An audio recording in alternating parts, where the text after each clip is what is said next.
Second chapter, Nelson Mandela, Long Walk to Freedom.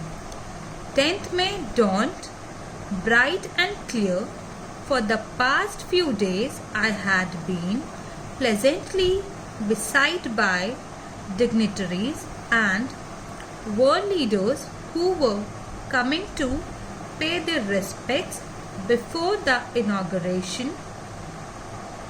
The inauguration would be the largest gathering ever of international leaders on South African soil. Morning of 10th May is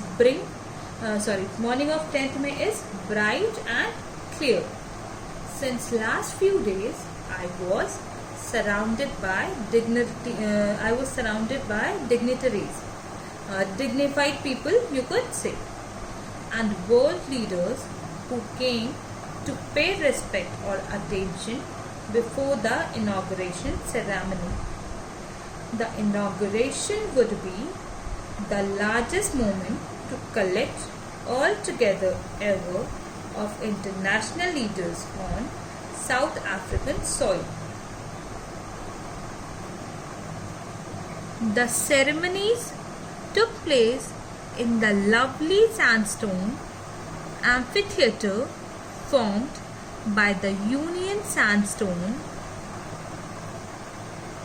The ceremonies took place in the lovely sandstone amphitheatre formed by the Union buildings in the Pretoria. For decades, this had been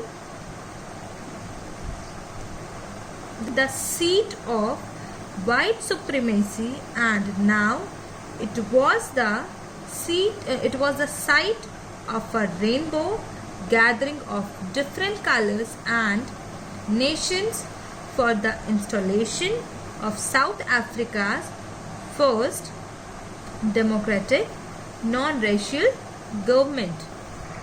The ceremony, performed in the lovely sandstone building formed by the Union buildings of Pretoria, for decades mean period of tenure.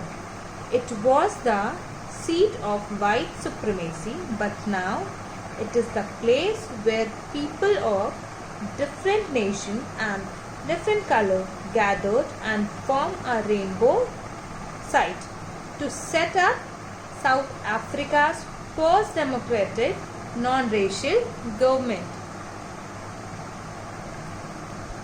On that lovely autumn day, I was accompanied by my daughter Zenani. On the podium, Mr. De Klerk was first sworn in as second deputy president. Then Thabo Mbeki was sworn in as first deputy president. When it was my turn, I pledged to obey and uphold the Constitution and to devote myself to the well-being of the Republic and its people. To the assembled guests and the watching world, I said, on that lovely autumn day, I was with my daughter Zenani. On the stage, Mr. De Klerk was the first who pledged as second deputy president. After him, Thabo Mbeki pledged as first deputy president. And when it's my turn, I swear or I pledge to devote myself to the well-being of the Republic and its people. I said these words to the collected or assembled guests and the watching world. Today, all of us do, by our presence here, confer glory and hope to newborn liberty out of the experience of an extraordinary human disaster that lasted too long. Must be born a society of which all humanity will be proud. Here Here, today, we all, by our presence, give importance or dignity and hope to newborn liberty out of the experience of an extraordinary human trouble which lasted too long, should be born a society of which the whole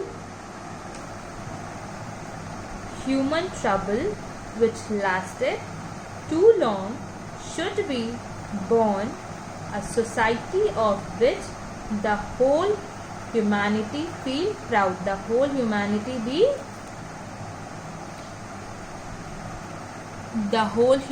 will be proud.